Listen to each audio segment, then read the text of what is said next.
Ada yang masih ingat apa itu definisi fungsi? Masih, Bu. Gimana, Mbak Ita? Apa definisi fungsi? Pemetaan setiap anggota sebuah himpunan kepada anggota himpunan lain yang dapat dinyatakan dengan lambang atau dapat menggunakan lambang. Oke, begitu pendapatnya Mbak Ita. Terima kasih. Ada pendapat yang lain?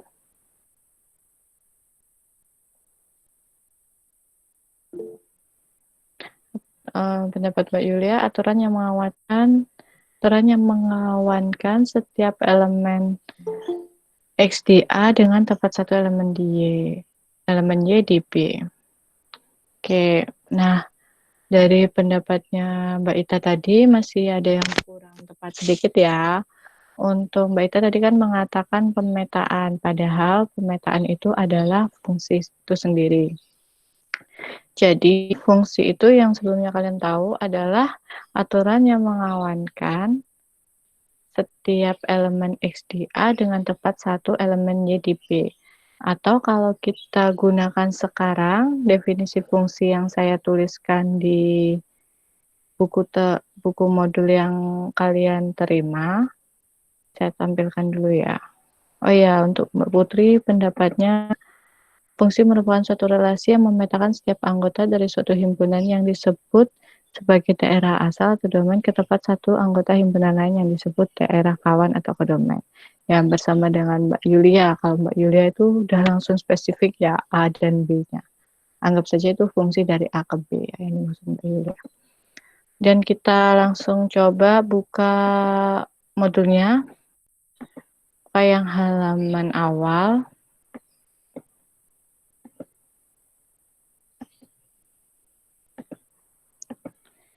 Di situ saya definisikan fungsi adalah relasi F dari A ke B, dikatakan fungsi dari A ke B jika domain F-nya itu sama dengan A, dan untuk setiap X1, X2 anggota domain F, jika X1 sama dengan X2, maka Fx1 sama dengan Fx2. Ini keliru ya. Jadi, perkataan Mbak Yulia dan Mbak Mei itu tadi kan mengatakan setiap anggota A dipasangkan dengan anggota B. Berarti setiap anggota A itu merupakan domain F gitu kan. Di setiap anggota A itu ada pasangannya di B, makanya domain F sama dengan A. Dan dikawankan dengan tepat satu anggota B. Berarti artinya kalau dia sesuatu yang sama, pasti dikawankan sesuatu yang sama pula. Kalau X1 sama dengan X2, maka peta X1 pasti sama dengan peta X2. Itu untuk penerjemahan dari kalimat dengan tepat satu tadi. Jadi sama definisinya dengan yang tadi disampaikan oleh Mbak Yulia dan Mbak Mei ya. Nah, di sini berarti saya mendefinisikan fungsi itu relasi yang memenuhi dua aksioma tersebut, aksioma 1 dan aksioma 2. Karena kita tahu kemarin contoh relasi, itu kan ada yang domain relasinya itu nggak sama dengan himpunan A kan. Nah, kalau syaratnya fungsi harus sama dengan A dulu. Kalau dia memenuhi aksioma 2, dikatakan relasi tersebut terdefinisi dengan baik atau well-defined, bernilai tunggal. Jadi seperti itu ya, bisa dipahami ya untuk definisi fungsi. Selanjutnya coba kita masuk ke notasinya. Jadi notasi fungsi itu ada dua. Misalkan saya punya F itu fungsi A dari B, notasi X, Y anggota F itu sama dengan mengartikan bahwa Fx-nya itu sama dengan Y gitu.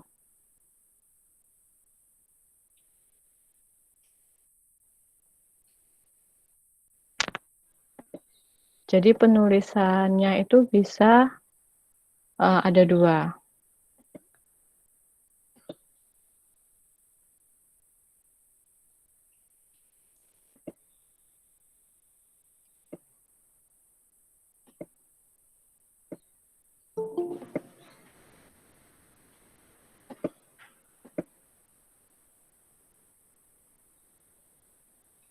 Jadi penulisannya bisa notasi F, fungsi dari A ke B, itu dapat ditulis kalau X, Y anggota F, itu artinya Fx sama dengan Y.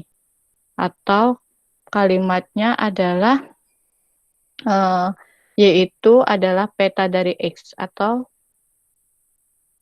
Y, X adalah pre-image atau prapeta dari Y. Jadi kalau biasanya kalian kenal kan, kalau X dipetakan terhadap F sama dengan Y, biasanya nulisnya yang ini. Nah, sekarang kita ada bentuk penulisan yang sedikit berbeda, yaitu pasangan terurut ini. Jadi yang koordinat pertama itu yang akan dipetakan, koordinat keduanya itu adalah hasil petanya. Jadi ada dua cara penulisan untuk pemetaannya. X, Y anggota F, atau Fx sama dengan Y. Karena F tadi kan berangkatnya dari relasi. Sementara definisi relasi kemarin kan subbagian atau himpunan bagian atau subhimpunan dari pasangan terurut A cross B kan. Jadi seperti ini ya. Jadi ada dua cara penulisan. Nah, selanjutnya contoh fungsi. Dari sini misalkan saya punya F itu relasi, berarti kan F itu himpunan bagian Z cross Z, itu artinya F itu relasi dari Z ke Z kan. Dengan aturan sebagai berikut. Jadi N dipetakan ke 2N-1. Di sini kita tahu bahwa domain F itu sama dengan Z, karena setiap anggota Z pasti punya peta, pasti punya pasangan. Jadi domainnya adalah Z itu sendiri. Untuk aksioma 1 berarti terpenuhi domain F-nya sama dengan Z. Untuk aksioma 2 berarti akan membuktikan kalau kita ambil sembarang anggota Z yang sama, pasti petanya sama. Berarti akan dibuktikan ambil NM anggota Z dengan N sama dengan M. Kita tahu bahwa Fn itu kan sama dengan 2N-1. Kemudian karena N sama dengan M, kita punya 2N-1 sama dengan 2M-1, yaitu sama dengan Fm. Jadi kita punya Fn sama dengan Fn. Fn sama dengan Fm. Jadi terbukti bahwa dia terdefinisi dengan baik, sehingga memenuhi aksioma 2. Karena aksioma 1 dan 2 terpenuhi, maka F dengan aturan seperti ini itu merupakan fungsi. Gimana? Bisa diterima?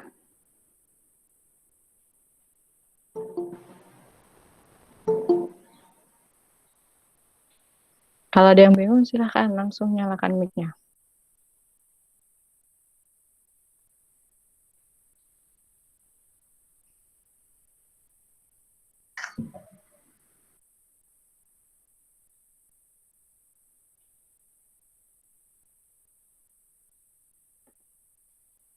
Gimana bisa membuktikan fungsi?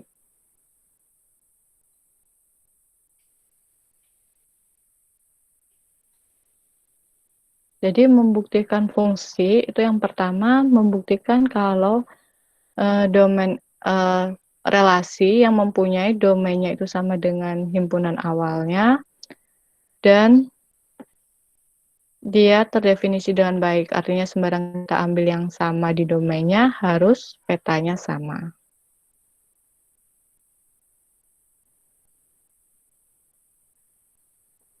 Ini kan jelas karena sembarang N bilangan bulat pasti punya peta, yaitu 2N-1. Jadi pasti DF sama dengan Z. Kemudian tinggal ditunjukkan yang terdefinisi dengan baik. Berarti ambil sembarang yang sama di sini, di bilangan bulatnya, sama bilangan bulatnya, apakah petanya sama atau tidak. Kalau petanya sama, berarti dia terdefinisi dengan baik.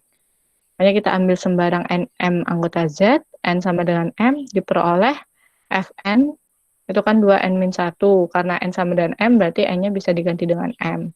Jadi 2M-1, padahal 2M-1 itu sama dengan Fm.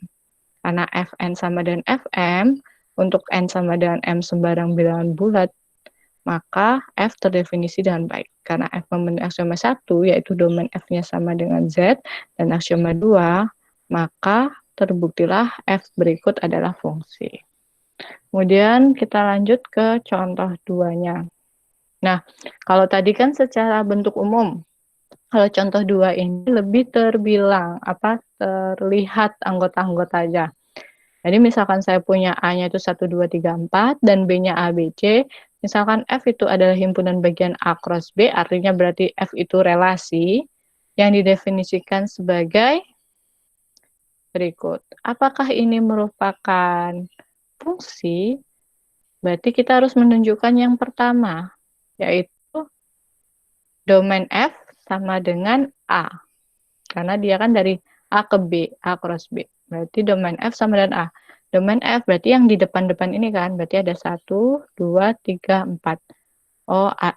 Berarti domain F-nya adalah 1, 2, 3, 4. Sama dengan A. Berarti aksioma 1 terpenuhi.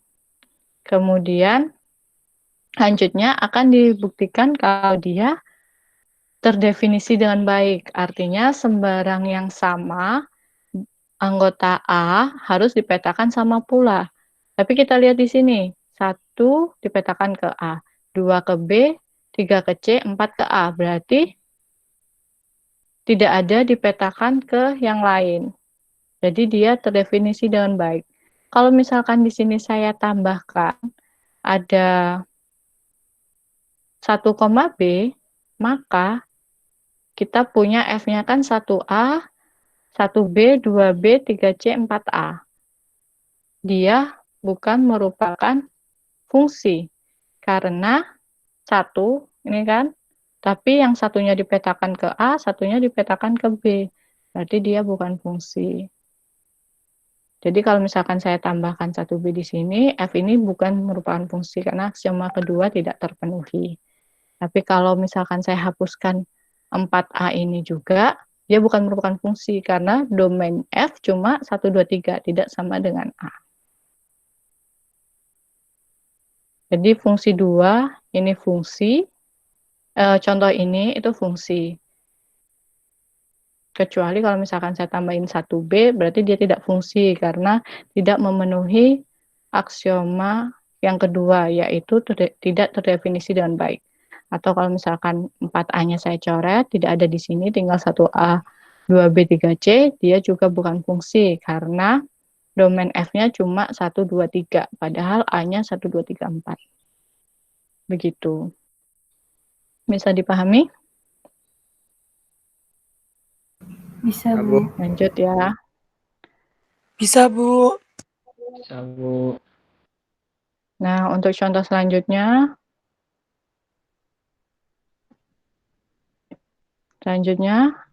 apakah contoh yang fungsi 3 ini merupakan fungsi? Misalkan F himpunan bagian Q cross Z, berarti F itu sudah relasi dari Q ke Z, yang didefinisikan sebagai F-nya itu pasangan terurut P per Q, P. Artinya berarti setiap saya punya bilangan rasional P per Q akan dipetakan ke P, yaitu akan dipetakan ke pembidangnya. Nah, apakah fungsi contoh ini itu merupakan fungsi?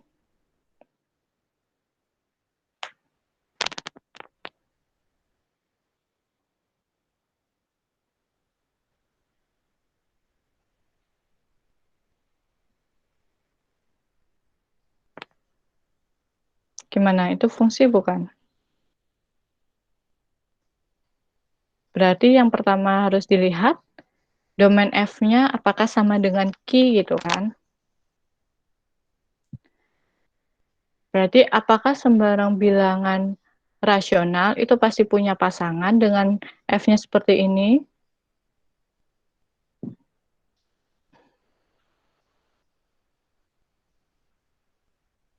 Sembarang saya punya bilangan rasional pasti dapat saya petakan. Pasti punya pasangan. Benar atau tidak?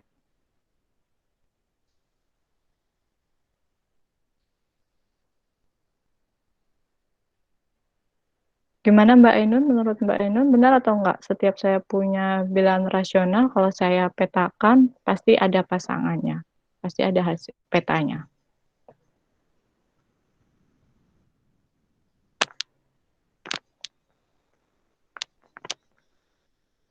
Mbak Ainun.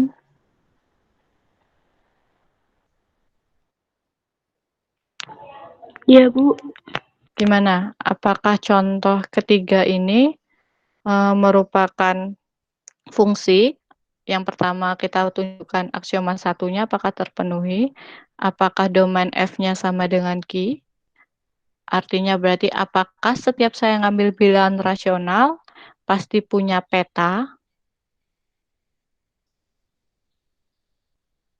Pasti punya pasangan? Ya atau tidak, Mbak Ainun?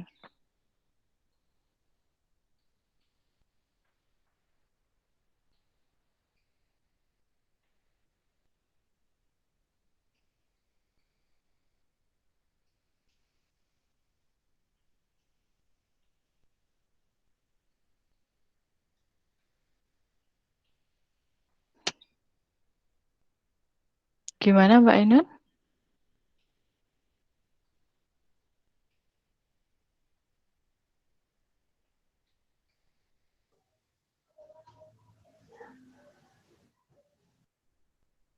Contohnya deh, saya punya bilangan rasionalnya setengah. Kalau saya petakan jadi apa dengan F-nya seperti itu?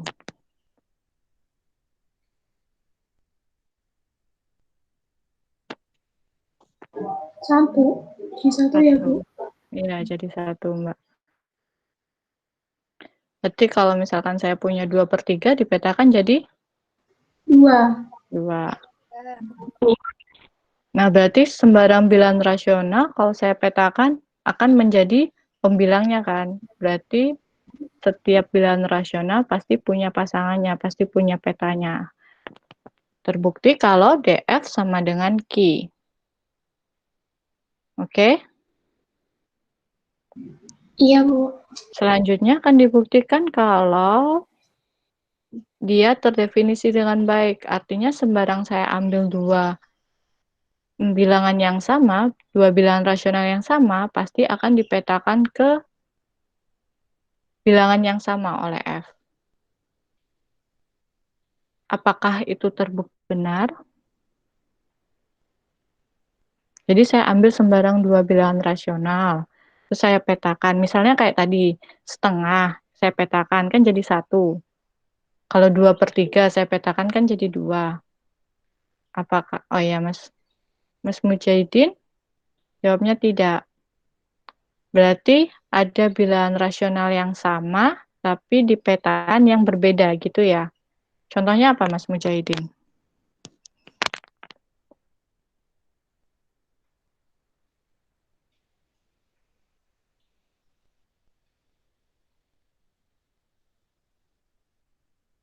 Dua per tiga, Bu. Sama? 4/6. Ya. 2/3 kan sama dengan 4/6 ya. Di bilangan rasional dia nilainya kan sama. Tapi kalau 2/3 kita petakan menjadi 2, sementara 4/6 kita petakan dengan F tersebut menjadi 4. Berarti dengan bilangan yang sama, kita petakan, ternyata mereka menghasilkan bilangan yang berbeda. 2/3 dipetakan menjadi 2, dan 4/6 dipetakan menjadi 4. Jadi dia bukan fungsi, karena tidak memenuhi aksioma kedua. Oke, bisa dipahami? Bisa, Bu. Bisa. Lanjut, contoh Bisa, yang Bu. keempat. Contoh keempat, apakah dia fungsi? Yang keempat sudah diketahui bahwa F itu relasi, karena F adalah himpunan bagian dari Z cross Z. Berarti relasinya dari Z ke Z. Definisinya F-nya itu Mn ke M plus N. Pertama, berarti kita akan menunjukkan kalau DF sama dengan Z. Artinya, berarti setiap anggota Z itu pasti punya pasangan.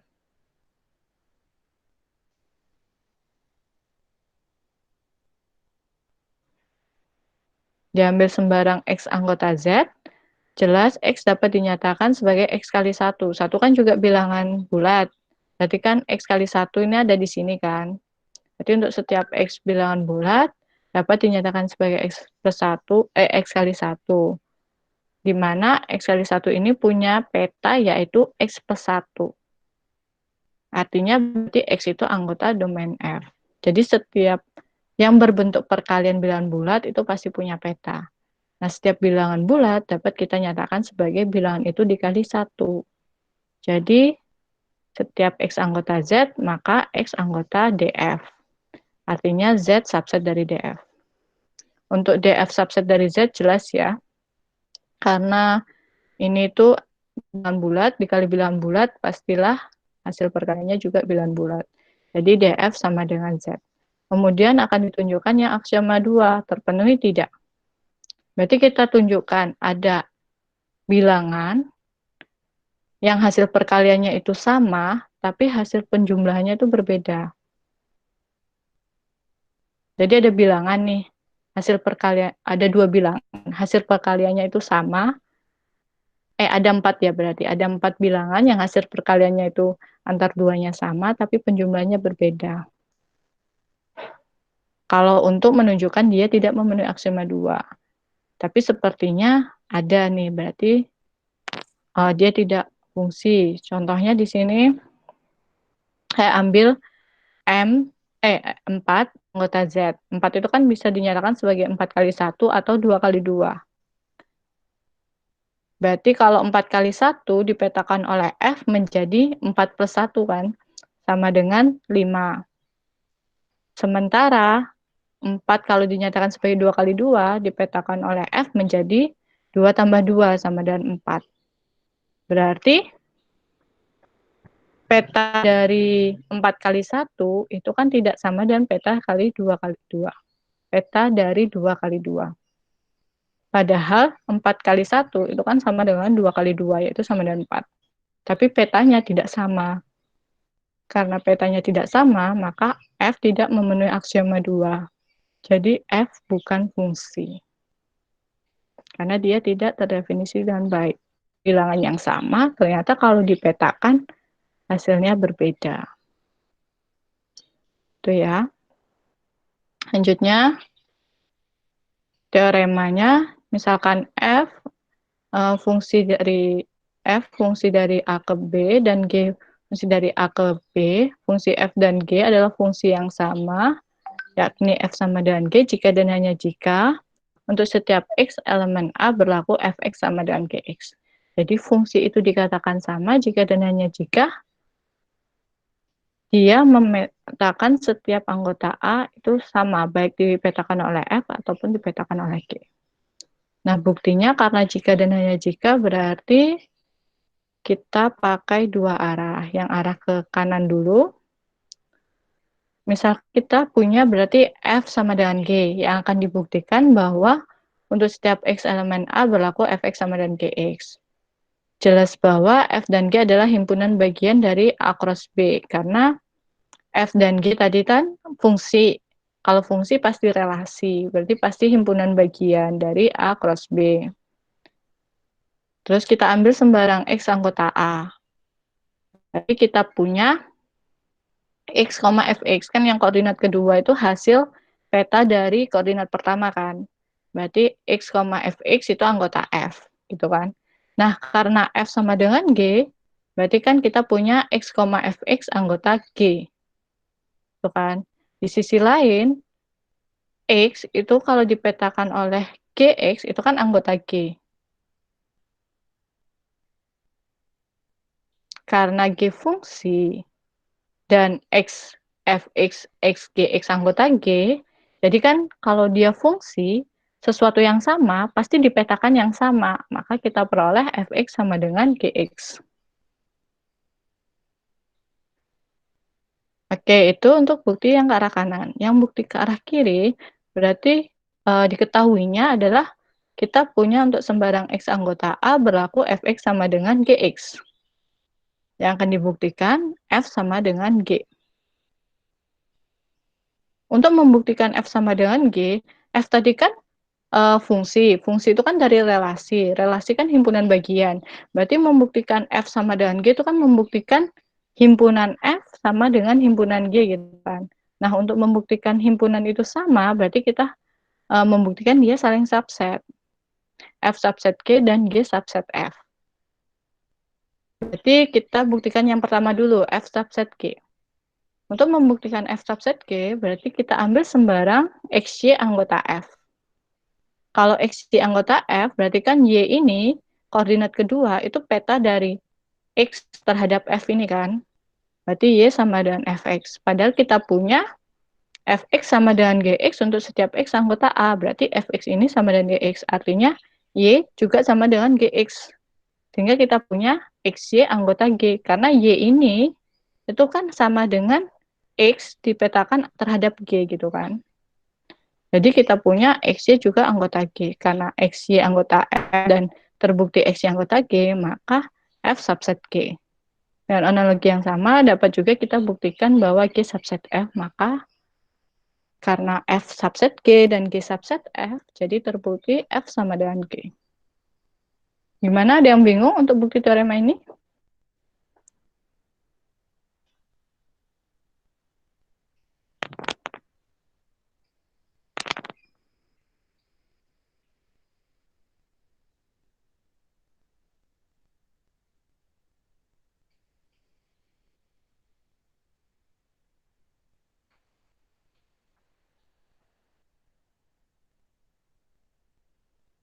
Gimana? Ada yang bingung?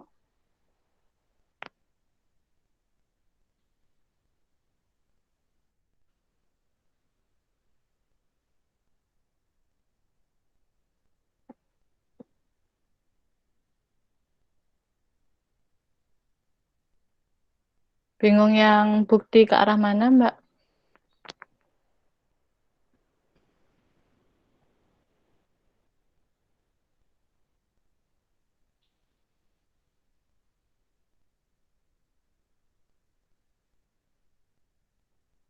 Berarti yang ke arah kiri ya. Ke arah kiri itu berarti yang kita punya itu kan untuk setiap X anggota A, kita punya Fx sama dengan Gx. Yang akan dibuktikan F sama dengan G. Ingat, tadi definisi fungsi itu awalnya harus relasi. Dan kita mulai relasi itu adalah himpunan bagian. Karena himpunan, berarti untuk membuktikan suatu fungsi itu sama, artinya kita membuktikan dia saling subset. Nah, seperti tadi saya katakan di awal, penulisan notasi fungsi itu ada dua. Yang biasa kalian kenal itu kan bentuknya seperti ini, fx sama dengan y. Nah, di sini juga bisa kita tuliskan x, y anggota f. Artinya y-nya ini itu sama dengan fx gitu. Jadi y, koordinat kedua ini, sama dengan peta dari x terhadap f ini.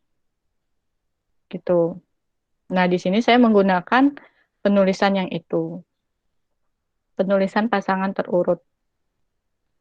Jadi, saya punya, akan dibuktikan kan F subset G. Berarti saya ambil sembarang anggota F kan. Nah, F itu kan anggotanya berbentuk pasangan terurut, yaitu yang asalnya domainnya X dan petanya, yaitu si Y-nya misalkan di sini. Berarti kan Y itu kan sama dengan Fx. Karena ininya F, koordinat pertamanya X. Berarti Y di sini kan sama dengan Fx. Nah, karena Fx itu sama dengan Gx untuk setiap X anggota A, maka Y juga sama dengan Gx. Karena Y sama dengan Gx, berarti kan X, Y anggota G.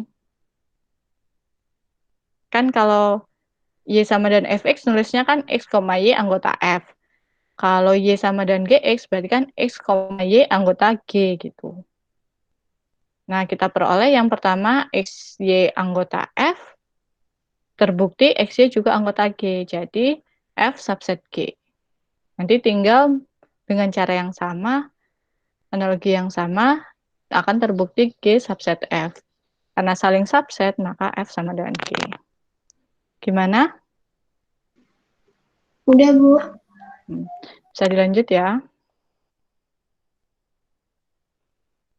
Oke, selanjutnya jenis-jenis fungsi yang sudah kalian sering dengar, yaitu fungsi injektif, surjektif, dan bijektif. Kalau fungsi injektif, itu fungsi atau fungsi satu-satu. Apabila kita punya petanya sama, pastilah prapetanya sama.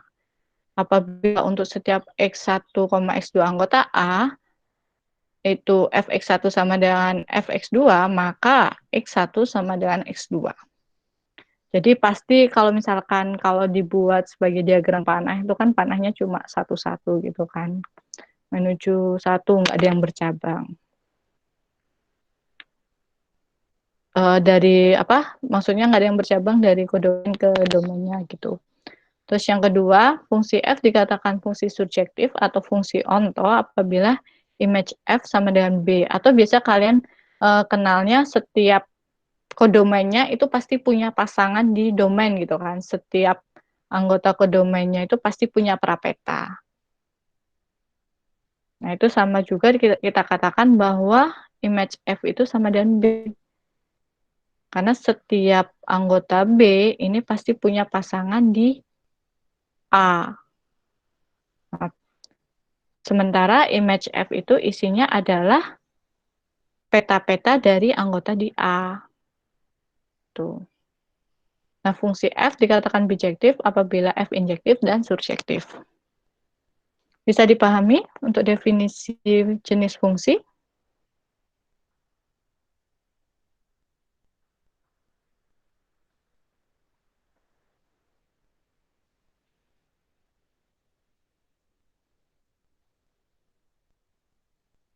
Bisa, Bu.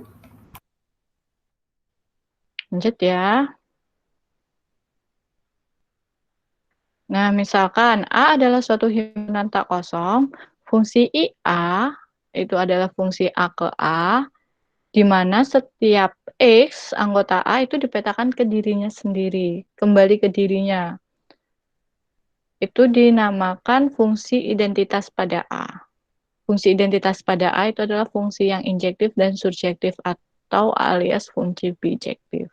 Jadi fungsi identitas pada A itu memetakan semua anggota A kembali ke A gitu ya. Lambang atau notasinya IA gini biasanya. Kita lanjut. Misalkan diketahui relasi F dari Z ke Z dengan definisi Fn sama dengan N kuadrat untuk setiap N bilangan bulat, apakah relasi ini merupakan fungsi? Jawabannya iya. Dapat kalian buktikan, berarti kalian harus membuktikan domain F-nya sama dengan Z dan dia terdefinisi dengan baik. Domain F-nya sama dengan Z, berarti setiap bilangan bulat pasti ada peta. Kita ambil sembarang bilangan bulat, ya pasti petanya ya bilangan bulat itu dikuadratin gitu kan. Berarti DF-nya sama dengan Z. Kemudian yang kedua, membuktikan fungsi, yaitu membuktikan aksioma kedua. Setiap kita ambil bilangan bulat yang sama, pasti dipetakan ke bilangan yang sama. Berarti misalkan saya ambil N sama dengan M, maka M kuadrat pastilah sama dengan N kuadrat. Sifat dari bilangan bulat. Kalau dikuadratin dua belah ruas ini dengan ininya M sama dengan N, berarti kan pasti M kuadrat sama dengan N kuadrat. Sehingga kita punya Fm sama dengan Fn. Jadi F terdefinisi dengan baik. Oleh karena itu, F ini adalah fungsi. Kemudian, apakah F ini adalah fungsi yang injektif? Fungsi yang injektif artinya berarti kita harus melihat setiap petanya itu sama, maka prapetanya harus sama. Petanya kan bentuknya kuadrat-kuadrat dari bilangan bulat. Apakah prapetanya selalu sama? Jawabannya adalah tidak. Contohnya, saya ambil min 1 dan 1 anggota bilangan bulat. F min 1 berarti kan min 1 dikuadratkan sama dengan 1. Dan F1 sendiri berarti kan 1 kuadrat sama dengan 1. Berarti F min 1 sama dengan F1. Tapi min 1 tidak sama dengan 1. Artinya F tidak injektif. Karena mereka petanya sama, tapi prapetanya nggak sama. Petanya mereka sama-sama 1, tapi prapetanya mereka yang satu prapetanya min 1, yang satunya prapetanya 1. Padahal min 1 tidak sama dengan 1. Artinya F tidak injektif. Nah, apakah dia surjektif? Surjektif artinya apakah setiap bilangan bulat ini itu pasti punya prapeta atau image F-nya pasti sama dengan B? Jawabannya adalah tidak. Karena ada bilangan bulat yang tidak punya prapeta. Ada bilangan bulat yang tidak punya prapeta. Contohnya, -1. Adakah bilangan bulat yang dikuadratkan sedemikian hingga hasilnya sama dengan -1? Kan tidak ada. Karena bilangan bulat kuadrat itu hasilnya non-negatif. Jadi, ada bilangan bulat sehingga yang dia tidak punya prapeta. Contohnya tadi -1. Jadi F tidak surjektif. Padahal kalau surjektif, semua anggota kodomennya di sini Z itu harus punya prapeta. Harus punya anggota di domain itu. Di sini domainnya Z. Bisa dipahami untuk contoh yang ini?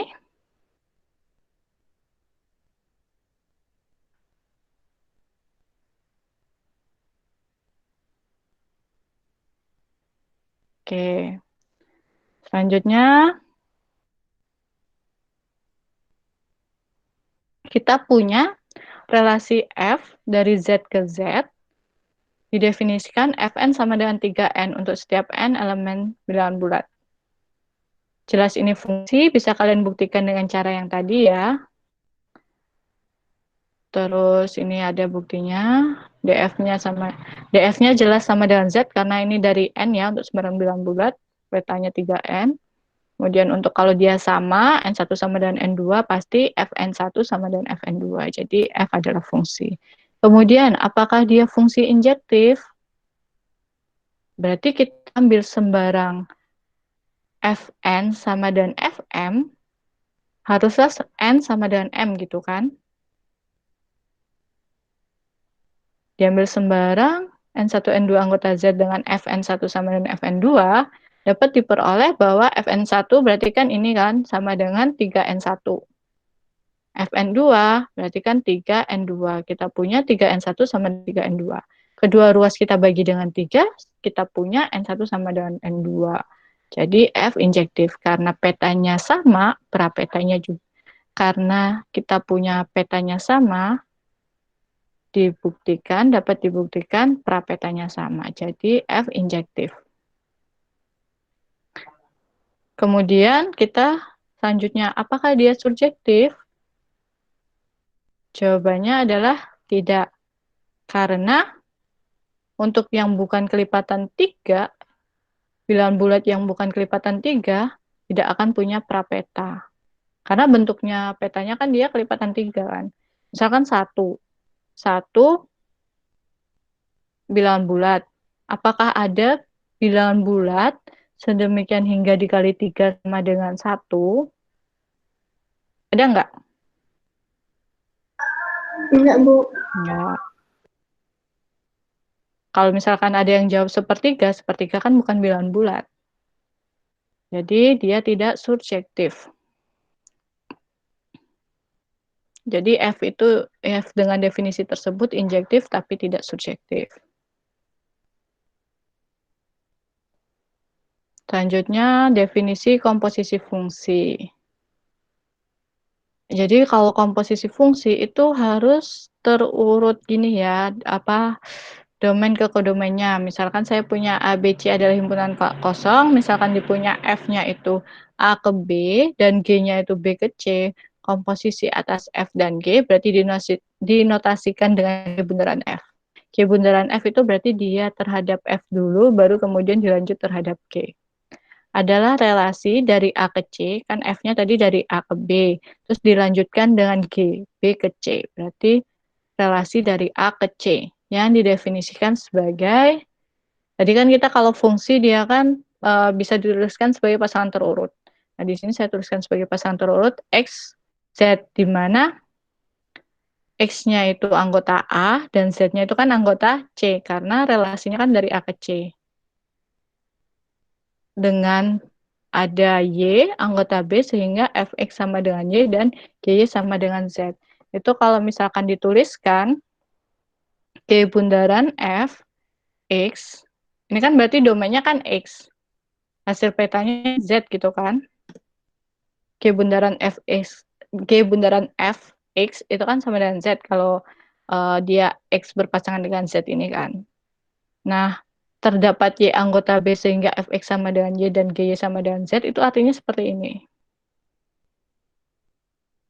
Terdapat Y anggota B sehingga Fx sama dengan Y. Berarti kita punya F. Ini kan gini kan, dilanjutkan. Jadi sama dengan G, Fx-nya sama dengan Y, dan GY-nya sama dengan Z. Jadi notasi ini itu himpunan ini itu maksudnya seperti yang ini. Jadi ada Y sehingga Y itu sama dengan Fx dan GY sama dengan Z.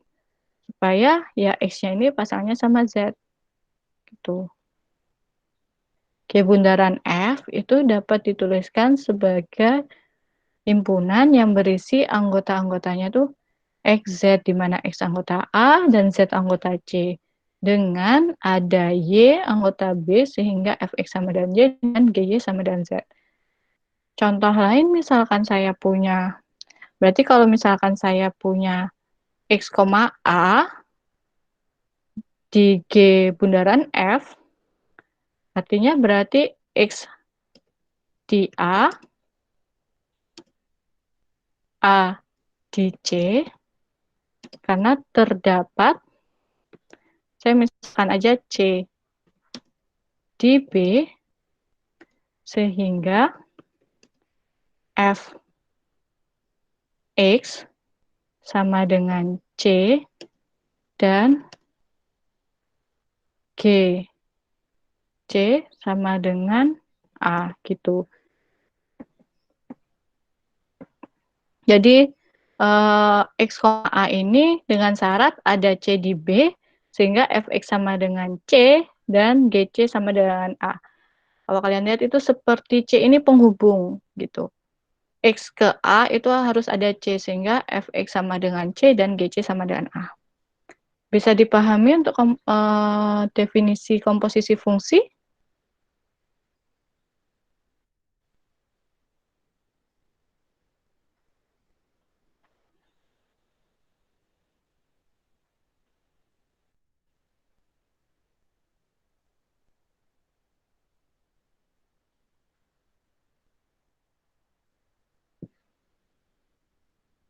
Gimana? Masih bingung yang komposisi fungsi penulisannya?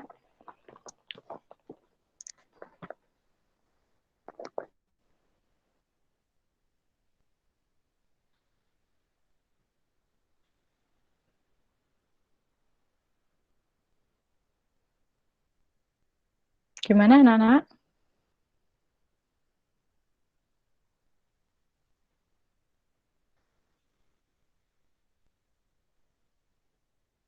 Mbak Ami, gimana untuk komposisi fungsi?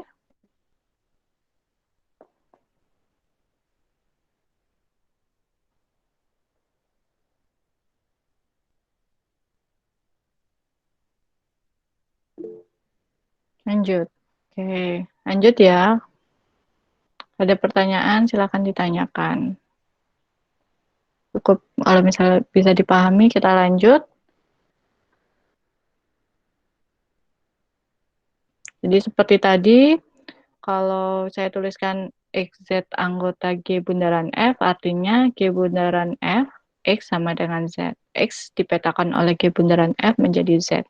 Jadi yang awal dipetakan menjadi yang koordinat keduanya. Ini kalau definisi komposisi fungsi harus ada Y anggota B, harus ada sesuatu anggota perantara ini yang menghubungkan mereka. Tahu penulisannya seperti ini. Lanjutnya, teorema selanjutnya yaitu jika diketahui F A ke B dan G B ke C, maka G bundaran F A ke C itu adalah fungsi dari A ke C.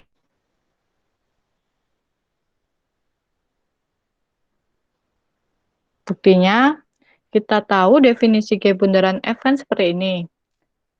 X, Z dengan X anggota A dan Z anggota C.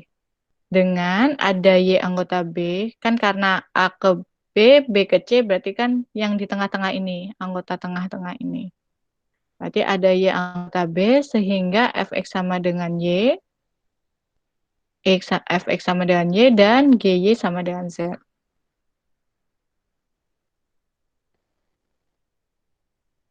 Untuk membuktikan G bundaran F adalah fungsi, berarti kita harus membuktikan dia domainnya sama dengan A, dan membuktikan setiap yang anggota yang sama di A, apabila dipetakan oleh G bundaran F harus sama juga. Berarti yang pertama kita buktikan domain dari G bundaran F sama dengan A. Artinya membuktikan dua himpunan ini sama, membuktikan saling subset.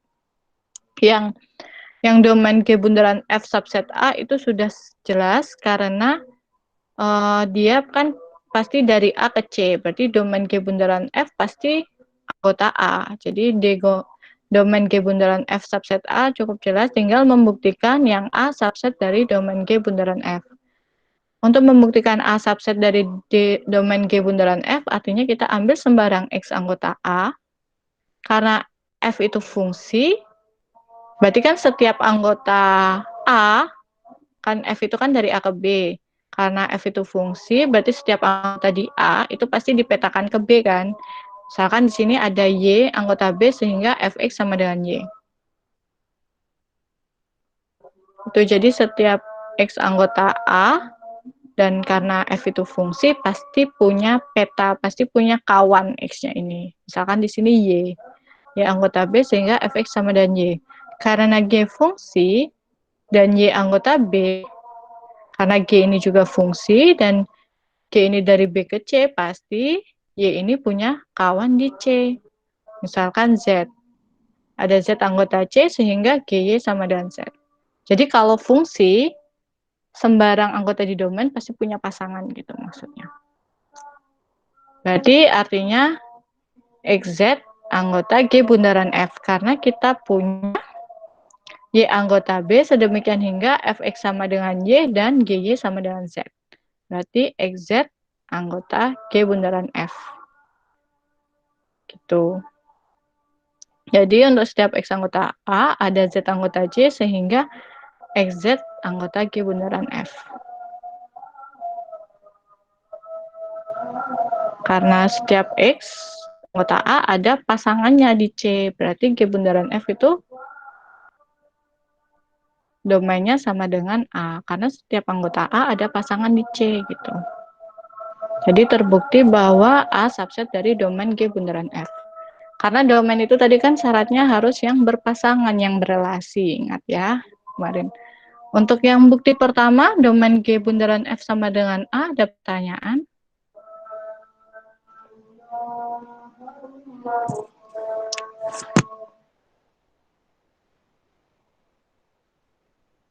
Gimana Mas Eri? Ada pertanyaan?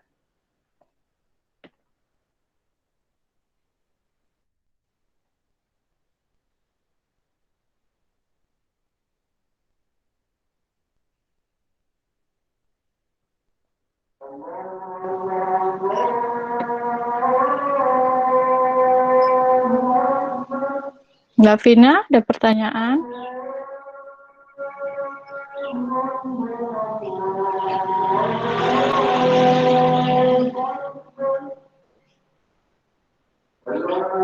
Mas Arya, ada pertanyaan?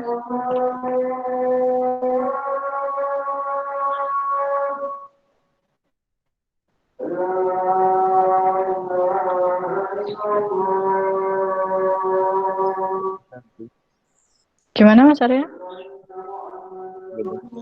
Belum ada. Bisa lanjut ya. Untuk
Lanjut ya. Oke, kita lanjut ya. Untuk yang kedua, yaitu kita membuktikan dia terdefinisi dengan baik atau tidak. Artinya, kita ambil X1 sama dengan X2 di A, sembarang X1, X2 di A, di mana X1 sama dengan X2, akan dibuktikan bahwa G bundaran Fx1 itu akan sama dengan G bundaran Fx2. Misalkan di sini G bundaran Fx1 sama dengan Z1 dan G bundaran Fx2 sama dengan Z2. Berarti akan dibuktikan Z1 sama dengan Z2.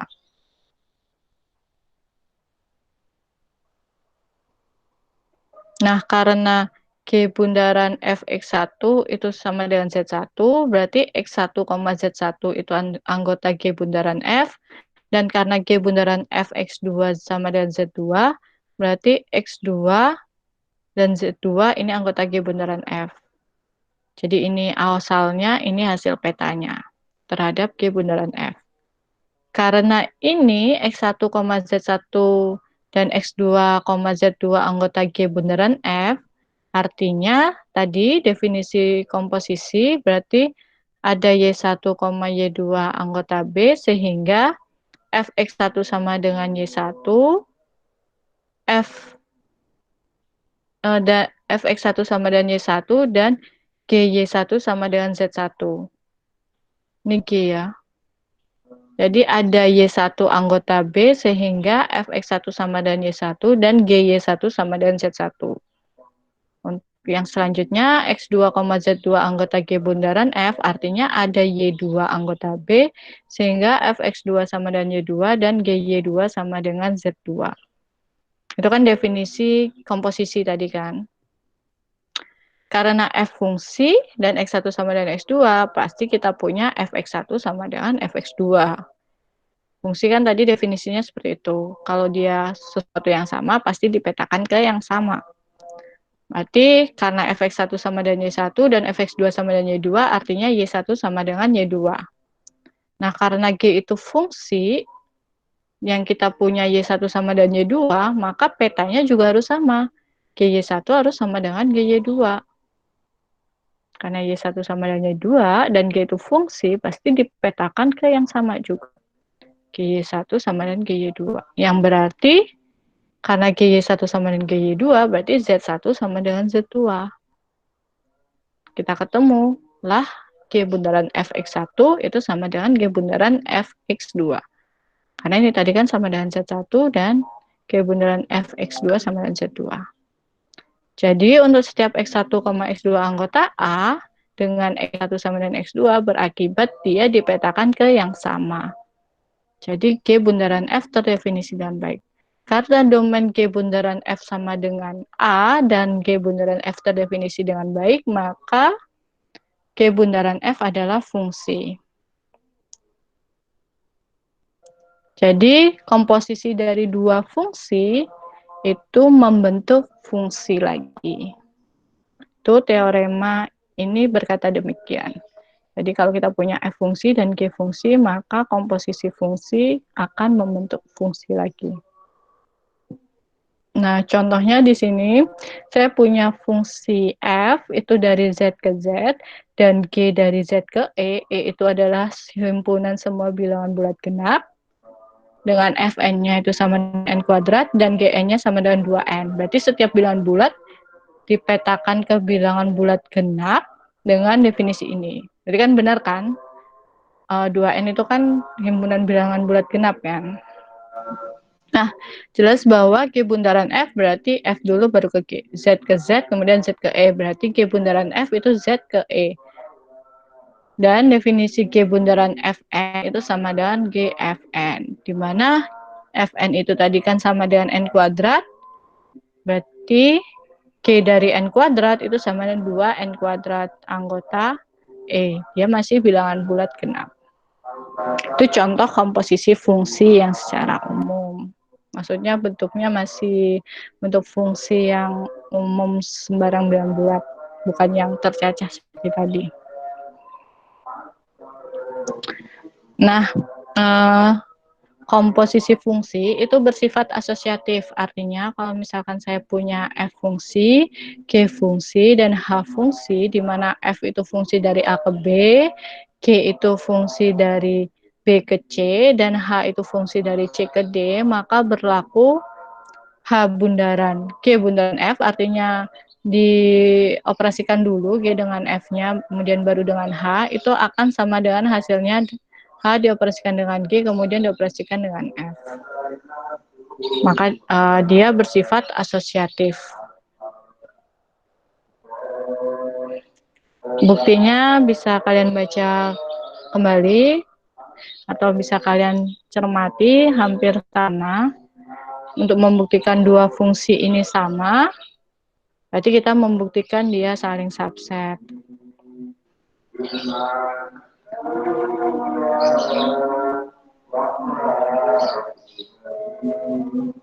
Fungsinya bisa kalian baca sendiri ya, yang asosiatif dari komposisi fungsi. Kemudian kita masuk ke definisi invertible kiri, invertible kanan, dan invertible. Fungsi dari A dan B, yaitu himpunan tak kosong, dari A ke B, F, dikatakan invertible kiri apabila punya fungsi G dari B ke A, yaitu kebalikannya, B ke A, sedemikian sehingga G bundaran F itu sama dengan IA, identitas terhadap anggota A. Berarti G bundaran F ini memetakan setiap anggota X di A kembali menjadi X lagi gitu.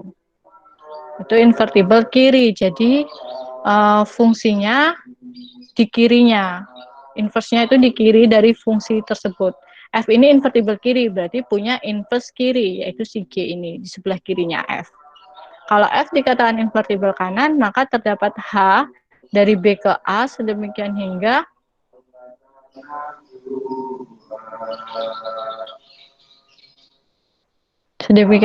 F bundaran H itu sama dengan IB. Ini keliru ya, IB.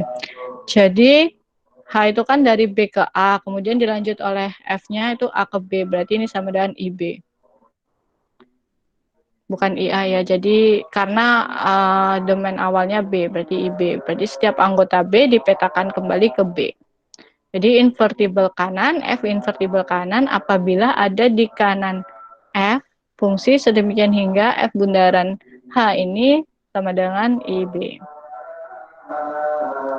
Apabila F itu invertible kiri dan kanan, maka katakan F itu invertible.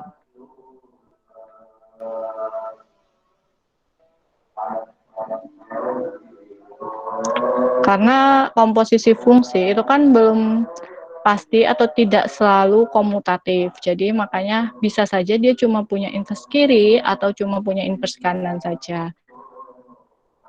Kalau punya keduanya baru dikatakan invertible. Nah, contoh di sini saya punya F itu fungsi dari Z ke Z dengan Fn-nya itu sama dengan 2N. Untuk setiap N bilangan bulat, jadi setiap bilangan bulat itu dipetakan ke bilangan bulat genap kan, 2N. Nah, kemudian ada G, Z ke Z dengan definisi sebagai berikut. Gn-nya itu sama dengan N per 2 kalau dia genap, dan 0 kalau dia ganjil. Kan kalau genap dibagi 2 kan masih bilangan bulat. Jadi ini masih memenuhi. Ini dia genap akan dipetakan ke N per 2, tapi kalau dia ganjil dipetakan ke 0. Nah, dapat diperhatikan bahwa untuk setiap N bilangan bulat, kita punya G bundaran Fn, itu sama dengan GFn, sama dengan G, Fn tadi kan 2N, sama dengan G2N.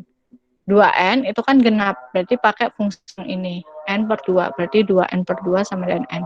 Berarti kita punya G bundaran Fn itu sama dengan N.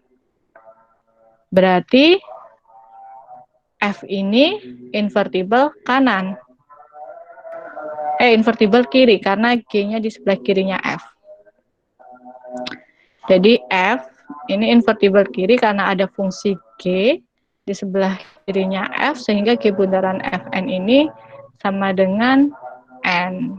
Kembali ke dirinya sendiri, ke identitasnya. Jadi G-nya itu inverse kiri dari F. Bisa dipahami?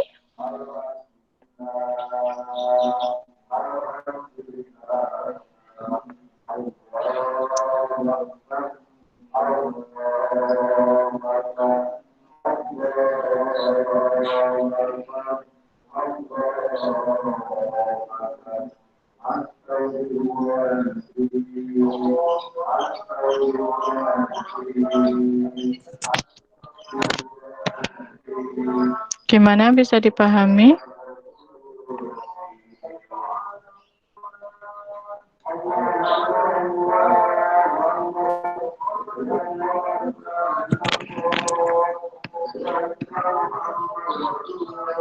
Bisa dilanjut? Ya, Bu. Lanjut, Bu. Belum ada pertanyaan?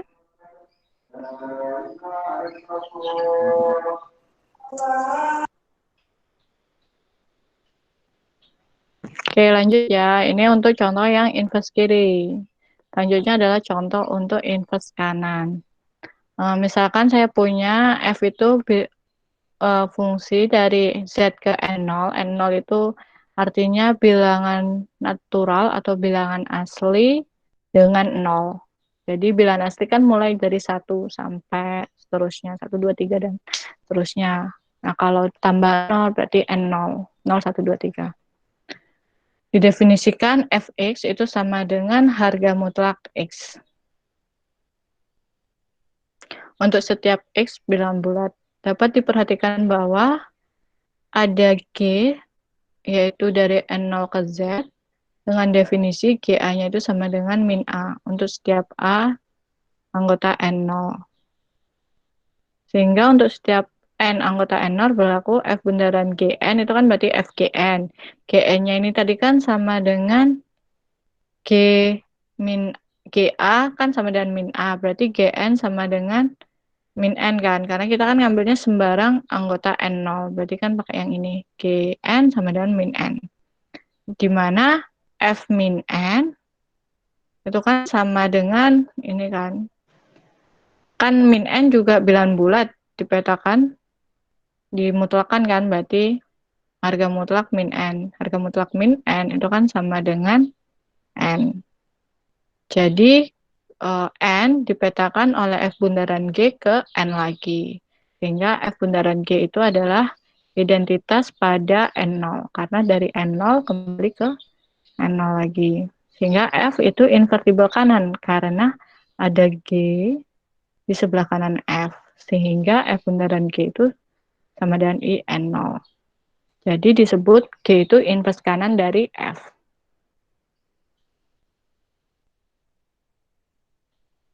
Bisa dipahami? Ya, untuk inverse kanan, kiri.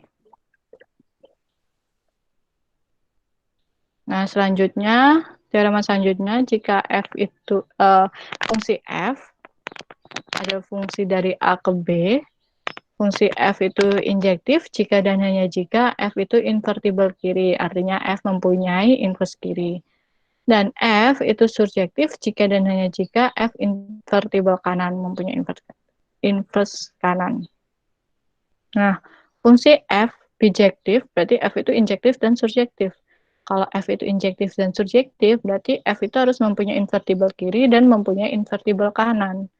Kalau mempunyai invertible kiri dan invertible kanan, maka F itu invertible. Jadi yang nomor 3, teoremanya terbukti dari 1 dan 2.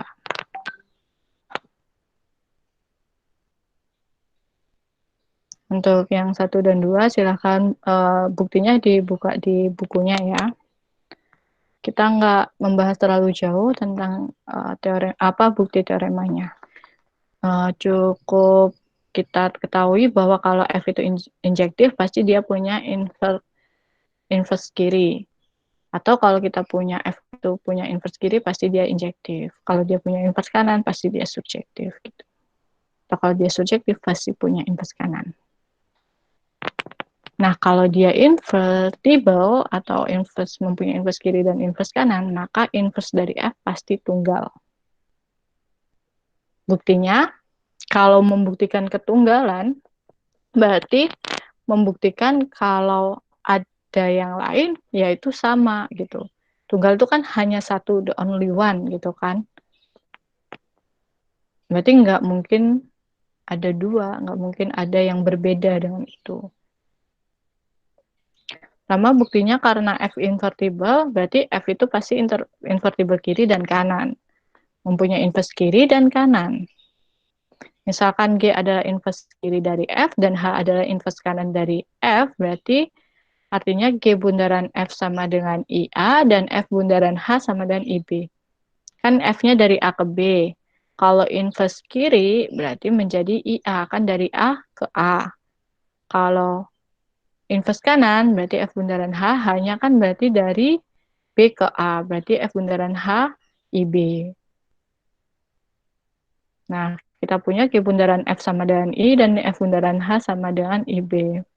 Berarti kita perhatikan kalau G itu sendiri kan pasti bisa dituliskan sebagai komposisi fungsi dengan identitas. Seperti halnya kalau misalkan kita bawa ke operasi, misalkan operasi penjumlahan, identitas operasi penjumlahan itu 0 gitu kan. Maksudnya apapun ditambahkan dengan 0 hasilnya akan menjadi dirinya sendiri gitu kan. Nah, di sini G dikomposisikan fungsi dengan IB pasti akan menjadi G sendiri kan. Nah, di mana di sini kita tahu G dikomposisi dengan IB dan IB itu kan sama dengan F bundaran H. Kita ganti IB-nya sama dengan F bundaran H. Jadi kita punya G bundaran F bundaran H. Karena dia bersifat asosiatif, kita pindah ruas, kita kelompokkan yang G bundaran F-nya dulu, kita kerjakan, hasilnya menjadi IA kan, berdasarkan yang ini. Jadi IH, IA bundaran H. Karena ini identitas, dikomposisikan dengan fungsi H, hasilnya adalah H itu sendiri. Jadi kita peroleh G sama dengan H, berarti inverse kirinya G itu sama dengan inverse kanannya H. Jadi inverse-nya ada 1. Jadi jika F itu invertible, maka inverse kiri dan inverse kanan dari F itu ya sama, ya tunggal, cuma 1 itu. Ya kalau dia invertible, pasti inverse-nya sama, tunggal 1. Gitu. Ada yang ditanyakan untuk inverse dari fungsi yang invertible itu adalah tunggal?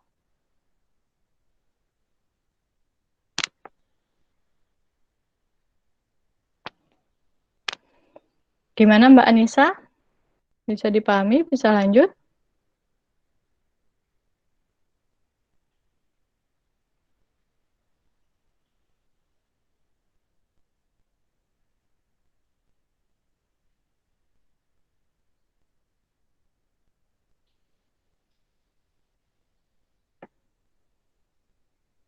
Mbak Faria, ada pertanyaan?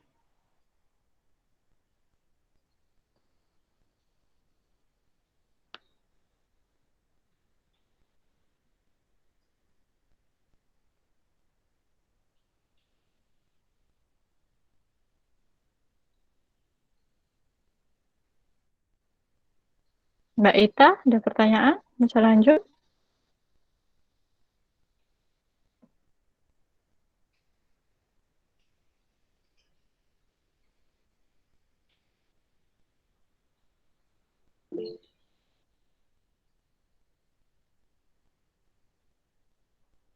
Oke, lanjut ya. Kalau F invertible, tadi kan dia fungsinya tunggal. Inverse fungsinya tunggal. Bisa kita nyatakan atau notasikan dengan F pangkat min 1 ini. Itu artinya inverse fungsi dari F. Nah, selanjutnya kita masuk ke definisi operasi biner. Untuk fungsi tadi, sifat-sifatnya seperti tersebut. Misalkan S adalah himpunan tak kosong, suatu operasi biner pada S adalah fungsi dari S cross S ke S. Jadi operasi biner itu fungsi yang tertutup. Kenapa saya katakan tertutup? Karena dia membawa S cross S ke S. Jadi operasi biner umumnya kalian kenal untuk mengoperasikan misalkan bilangan bulat dengan operasi penjumlahan itu kan minimal kita harus punya 2 bilangan gitu kan untuk dioperasikan kemudian menjadi 1 bilangan hasil operasi tersebut. Nah itu maksudnya S cross S ke S. Jadi misalkan saya punya 2,3 dengan operasi penjumlahan bilangan bulat berarti 2,3 dipetakan ke 5. seperti itu. Contohnya di sini, sebelumnya, menurut definisi tersebut, suatu operasi biner pada S merupakan aturan pengawanan setiap pasangan terurut S cross S. Jadi, pasangan berurut yang nggak boleh dibolak-balik walaupun himpunannya sama S. Jadi, A, B belum tentu hasilnya sama dengan B, A. Ada aturan pengawanan dari pasangan berurut di S cross S dengan suatu elemen tunggal di S. Jadi itu tadi fungsi S cross S ke S. Berarti kan setiap anggota S cross S dipetakan tepat satu di S. Ini artinya dengan suatu elemen tunggal di S. Misalkan bintang adalah suatu operasi biner pada S, dapat dituliskan bintang itu sama dengan S cross S ke S. Artinya operasi biner bintang haruslah memasangkan setiap A, B ke A, B anggota S cross S ke tepat satu elemen S. Atau si bintang ini harus terdefinisi dengan baik. Artinya kalau saya punya A, B sama dengan C, D, pastilah A operasi B itu sama dengan C operasi D. Itu kan tadi terdefinisi dengan baik. Kita ambil sesuatu yang sama di domain, harus petanya juga sama. Itu terdefinisi dengan baik. Selanjutnya, image dari F, yaitu hasil peta dari image dari bintang, atau hasil peta dari operasi ini, operasi biner, harus kembali ke S, gitu kan. Ini kan S cross S ke S. Jadi, image bintang itu subset dari S. Sifat ini menunjukkan bahwa S tertutup terhadap operasi bintang. Untuk selanjutnya, notasi ini, tadi kan kita misalkan F atau apa ya, di sini bintang X, Y akan lebih sering ditulis X bintang Y. Jadi X dioperasikan dengan Y gitu. Ini untuk notasi selanjutnya. Nah, contohnya di sini ada relasi penjumlahan pada bilangan bulat. Berarti dia merelasikan sembarang bilangan bulat M, N di Z cross Z dengan M plus N di Z. Nah, dapat dibuktikan relasi ini merupakan fungsi. Berarti kita membuktikan kalau domain dari penjumlahan ini itu sama dengan Z cross Z. Dan membuktikan kalau setiap kita ambil yang sama di domainnya harus petanya sama. Itu coba kalian buktikan ya. Nah, kemudian karena dia fungsi, kita dapat menuliskan dia selanjutnya dengan plus M, N sama dengan M plus N. Jadi, fungsinya ini dapat kita tuliskan sebagai ini. Diperhatikan bahwa untuk setiap Mn anggota bilangan bulat berlaku M plus N pasti bilangan bulat lagi. Jadi operasi ini tertutup sehingga penjumlahan pada bilangan bulat adalah operasi biner. Karena kita sudah membuktikan dia fungsi dan tertutup, maka dia adalah operasi biner. Gitu. Dan untuk contoh selanjutnya yang contoh bukan operasi biner. Misalkan saya definisikan relasinya itu adalah pengurangan pada bilangan asli yang merelasikan sembarang elemen di N cross N, misalkan N1, N2, dengan N1 min N2, ya operasi pengurangan yang kalian umum kenal itu. Nah, tapi dia ternyata tidak tertutup, karena ada 3 dan 5 bilangan asli, sehingga 3 min 5 itu kan sama dengan min 2. Padahal min 2 bukan anggota bilangan asli. Artinya relasi ini tidak tertutup. Jadi relasi pengurangan pada bilangan asli bukan merupakan operasi biner di N.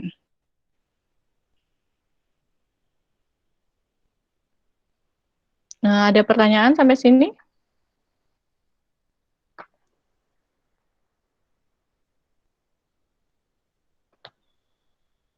Coba saya yang ada pertanyaan nggak dulu sampai sini? Bu, minta tolong yang contoh sebelumnya ini diulangin, Bu, kecepatan. Kecepatan. Oke. Yang penjumlahan pada bilangan bulat. Iya, Bu.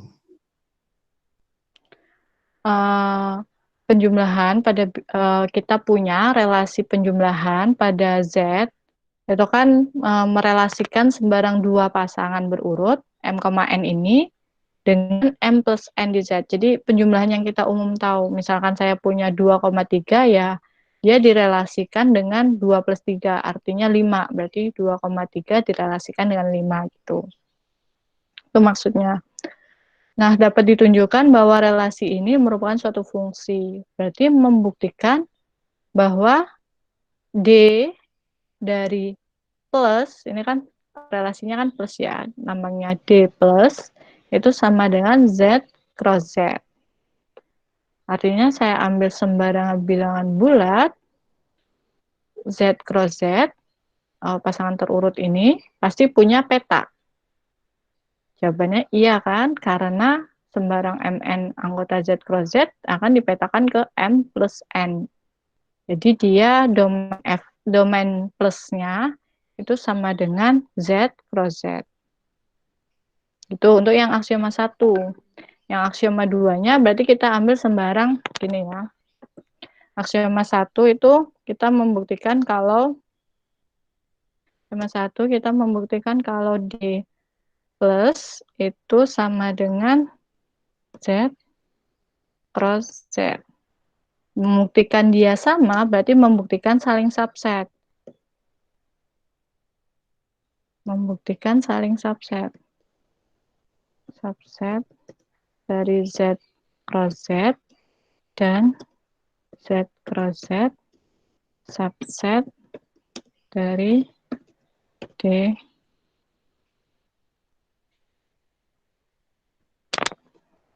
Jadi kan membuktikan ini. Nah, untuk membuktikan yang D plus atau domain dari relasi penjumlahan ini subset dari Z cross Z kan jelas.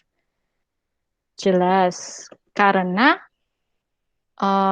domain dari plus ini kan anggota Z cross Z sendiri. Karena definisi relasinya sendiri kan ambil dari anggota Z cross Z. Tinggal kita buktikan yang Z cross Z subset dari D plus. Kenapa seperti itu? Berarti kita ambil sembarang M, N di Z cross Z. Kita punya. Jadi penjumlahan di sini pengganti notasi fungsi atau F tadi kan dia. Jadi plus M, N itu sama dengan M plus N di sini. Jadi setiap ambil sembarang Mn di Z cross Z, kita punya kawannya yaitu M plus N ini. Jadi pasti M, N ini di M, N di domain plus. Karena setiap sembarang anggota Z cross Z, kita punya kawannya. Jadi dia anggota domain. Karena kan domain tadi kan yang berelasi, yang berhubungan, yang mempunyai pasangan. Karena kita sembarang ambil ini, kita akan punya pasangannya yaitu M plus N itu. Jadi Mn di Z cross Z ada juga di D domain dari plus. Jadi terbukti yang aksioma 1. Kemudian yang aksioma 2 berarti membuktikan sembarang ambil sembarang M, N dan P, Q di Z cross Z dengan M, N sama dengan P, Q. Jadi kita ambil sembarang ini di Z cross Z di asalnya yang sama, haruslah petanya sama. Akan dibuktikan M plus N sama dengan P plus Q gitu kan. Karena M, N itu kan dipetakan ke M plus N. Dan P, Q dipetakan ke P plus Q. Itu yang akan dibuktikan. Tapi karena kita tahu M, N sama dengan P, Q, artinya M sama dengan P dan N sama dengan Q. Berarti kalau saya punya M plus N, M-nya kan karena sama dengan P, M-nya kan sama dengan P, maka bisa saya ganti P. Terus karena N-nya sama dengan Q, boleh saya ganti Q. Akan dibuktikan ini ya, berarti saya tulis ini dulu.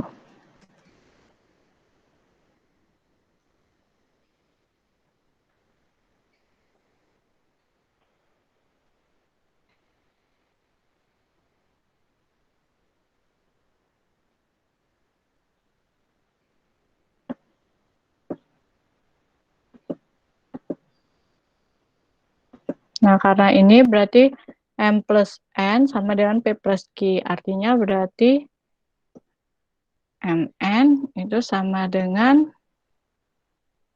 PQ. Jadi, ini terdefinisi dengan baik, memenuhi aksioma 2.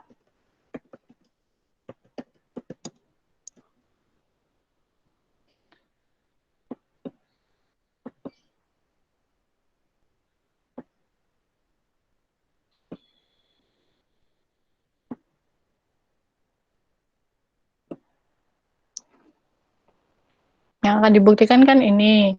Nah, karena Mn sama dengan PQ, berarti artinya masing-masing koordinatnya kan sama. M sama dengan P dan N sama dengan Q. Maka kita punya M plus N sama dengan P plus Q. Sementara kita tahu plus Mn ini itu kan artinya M plus N. Berarti kita punya plus Mn sama dengan plus PQ. Jadi, plus itu terdefinisi dengan baik, memenuhi aksioma 2, jadi berdasarkan 1 dan 2, dia adalah fungsi. Ini yang ini. Nah, kemudian selain membuktikan fungsi, juga membuktikan tertutup. Karena kita punya sifat, kalau setiap bilangan bulat dijumlahkan hasilnya adalah bilangan bulat lagi, berarti dia akan tertutup. Dan kalau saya 1, saya tambah dengan 2, 3, masih bilangan bulat. 5 ditambah dengan 6, 11 masih bilangan bulat, seperti itu. Jadi dia tertutup kan, karena setiap saya punya 2 bilangan bulat, kalau saya jumlahkan hasilnya masih tetap bilangan bulat. Jadi karena dia fungsi dan tertutup, maka dia operasi biner.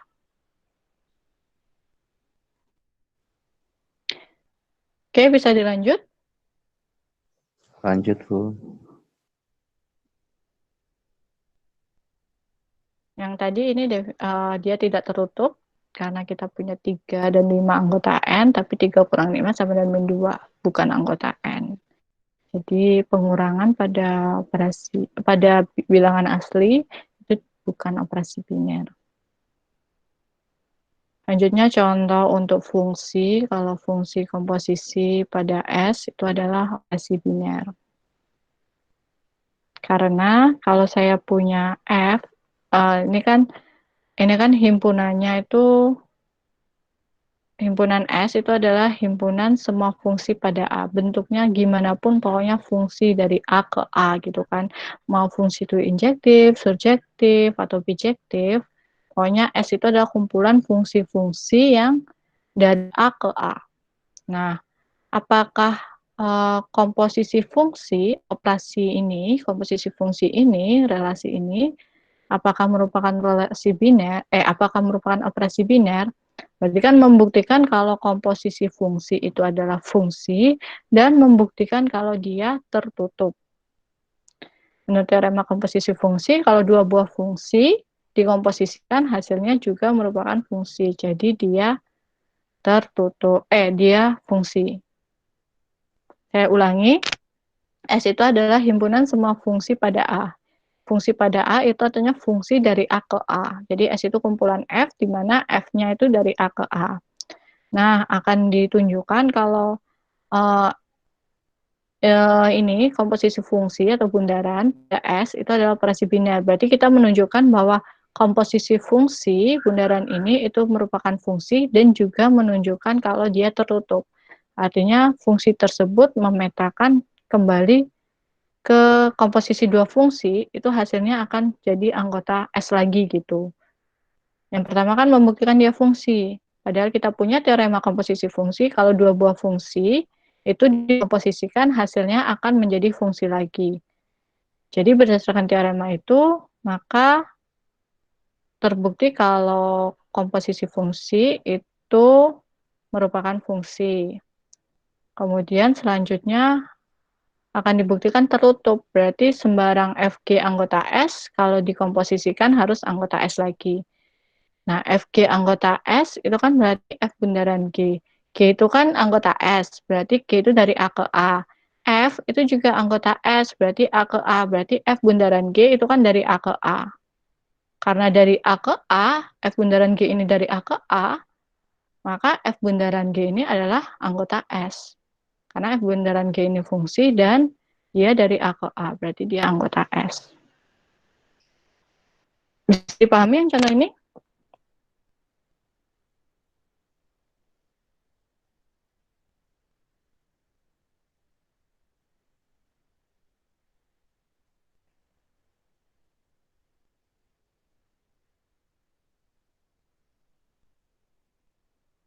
Gimana Mbak Yulia? Ada pertanyaan?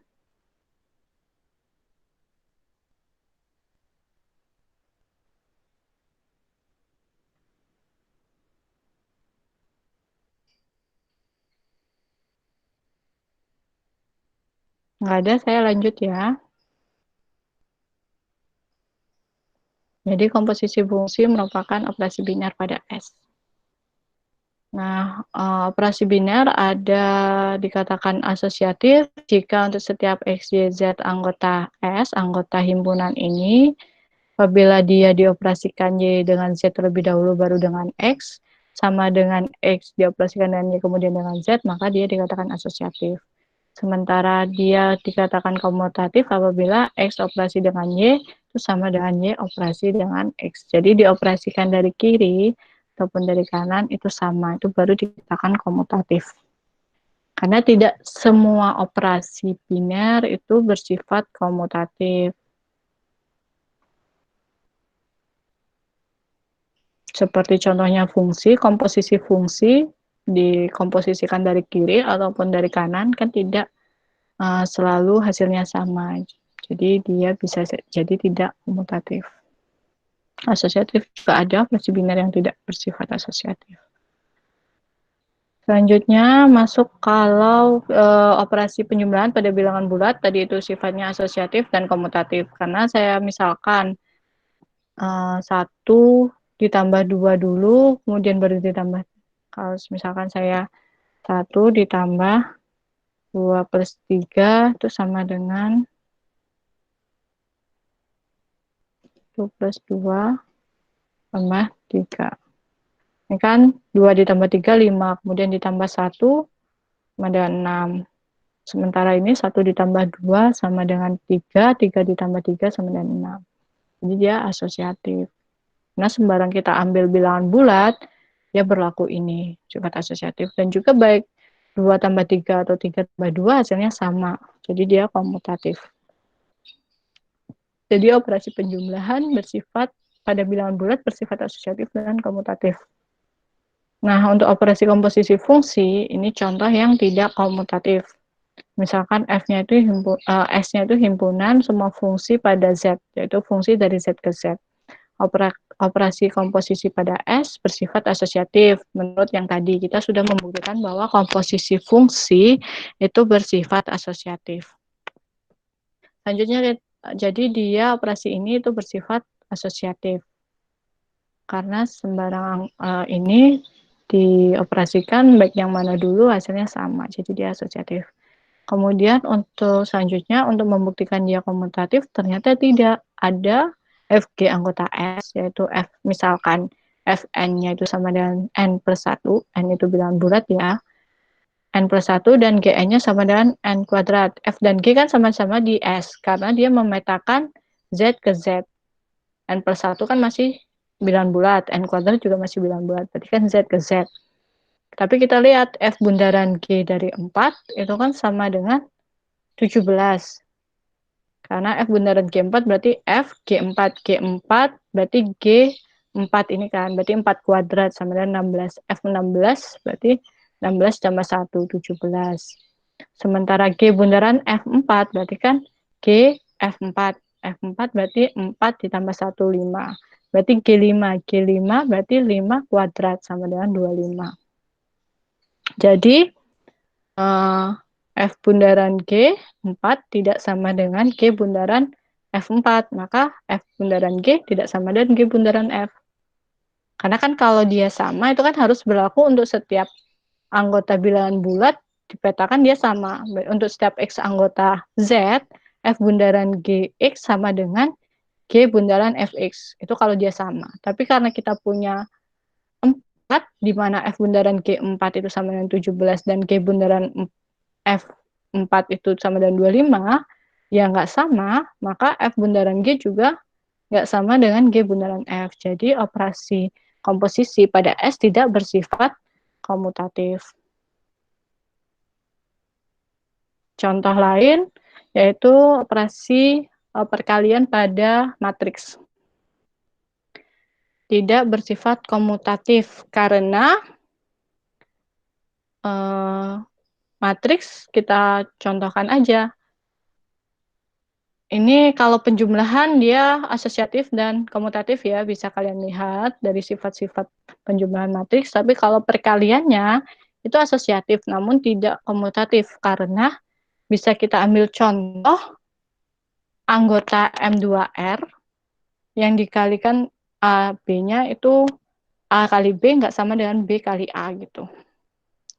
Coba buat contoh anggota M2R itu yang memperlihatkan bahwa operasi tersebut tidak komutatif. Kalau misalkan kayak contoh yang ini kan tadi tidak komutatifnya saya ambil Fn-nya, anggota S-nya seperti ini, terus Gn-nya anggota S-nya seperti ini. Sehingga F bundaran G tidak sama dengan G bundaran F. Berarti yang ini untuk menunjukkan perkalian matriks tidak komutatif, berarti kalian ambil matriks ukuran 2 kali 2, apa dan apa, kemudian dikalikan, ternyata mereka tidak sama kali kiri atau kali kanannya. Coba dikerjakan dulu.